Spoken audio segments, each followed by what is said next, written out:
ఇక్కడ ఆయన అక్కసు ఇంకోటి వెళ్ళగక్కారేంటి అంటే కూలీ మీడియా సోషల్ మీడియాలో హడావుడి చేస్తుంది కేసీఆర్కి నోటీసులు ఇవ్వడం పట్ల అని. ఓ జర్నలిస్ట్ గా సుదీర్ఘకాలం పనిచేసి మాట్లాడాల్సిన మాటలేనావి, స్థాయికి తగ్గ మాటలేనావి. సోషల్ మీడియా కూలీ మీడియా అయితే మీరేం మీడియా?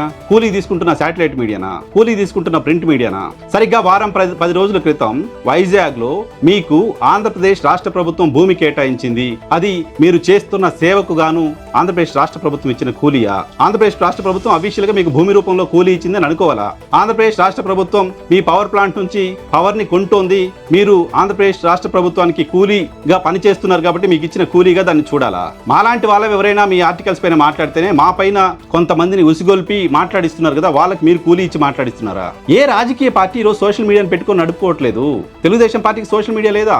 ఈ దేశంలో ఏ పార్టీకి సోషల్ మీడియా లేదు. సోషల్ మీడియా కోసం ప్రత్యేక కమిటీలు ఏర్పాటు చేసుకొని సోషల్ మీడియా రన్ చేసుకుంటున్నారు కదా. సోషల్ మీడియా హీట్ ఏదో బాగా తగులుతోంది, మీకు తట్టుకోలేకపోతున్నారు. ఆ బాధతోటే ఇటువంటి అసంబద్ధమైన ఆధారరహితమైన మీ స్థాయికి తగని మీ మైండ్ ఏదో బ్యాలెన్స్ తప్పింది తరహా ప్రజలు అనుకునేలా ఆర్టికల్స్ రాస్తున్నారు.